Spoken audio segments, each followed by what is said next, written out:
हमारे पूर्व प्रधानमंत्री श्री पीवी नरसिम्हा राव का मानना था कि कभी कभी कुछ न करना भी बहुत कुछ करने के समान होता है।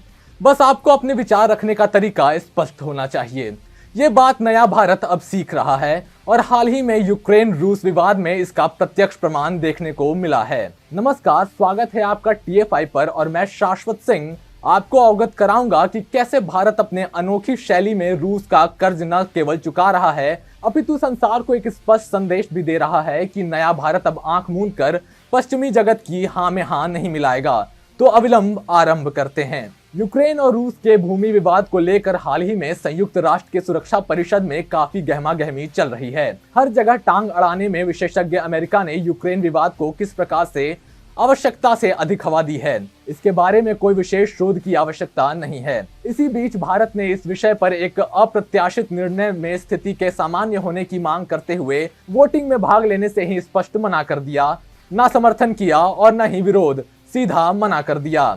भारत के राजदूत TS तिरुमूर्ति के अनुसार भारत की रुचि इस समस्या का समाधान तलाशने में है। ऐसा समाधान जो सामरिक तनाव को तुरंत कम करना हो, इसके साथ ही सभी देशों के सुरक्षा हितों की वैधानिकता को स्थापित करता हो, क्षेत्र में और उसके परे भी शांति और स्थिरता में सुनिश्चित करता हो। इसलिए दोनों पक्षों को राजनयिक और रचनात्मक बातचीत के जरिए इस मसले को सुलझाना चाहिए। लेकिन यह केवल संयोग नहीं है। रूस वह मित्र देश है जो समय समय पर भारत के काम आया है।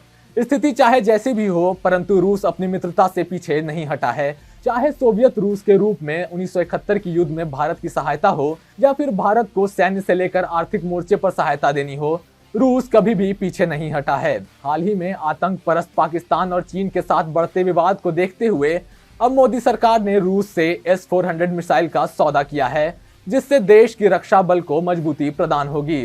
परंतु रूस और भारत के इस डील से अमेरिका दुखी दिख रहा है और वो भारत के प्रति अपनी कुंठा भी जता चुका है। लेकिन अब भारतीय विदेश मंत्रालय ने बीते दिन शुक्रवार को रूस के साथ भारत के S-400 मिसाइल सौदे पर संयुक्त राज्य अमेरिका की नाराजगी का करारा जवाब दिया है।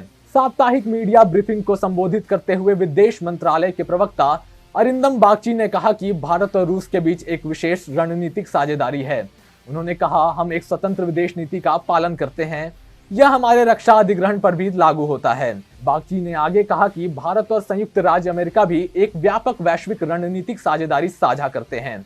इतना ही नहीं, भारत द्वारा रूस से कई अरब रुपए का मिसाइल रक्षा प्रणाली को लेकर सौदा किए जाने पर अमेरिका नाराज है और वो लगातार इससे बचने की सलाह देता रहा है। संयुक्त राज्य अमेरिका की चिंताओं और बाइडेन प्रशासन से प्रतिबंधों की धमकियों के बावजूद भारत ने अपना विचार बदलने से इनकार कर दिया है और मिसाइल रक्षा प्रणाली की खरीद के साथ आगे बढ़ रहा है। ऐसे में अब जिस तरह से भारत ने यूक्रेन विवाद पर रूस का अप्रत्यक्ष रूप से समर्थन किया है, उससे पाश्चात्य जगत को उसका संदेश स्पष्ट है। हमें हमारी नीतियां निर्मित करनी आती है, आपके अधकचरे ज्ञान की कोई आवश्यकता नहीं है।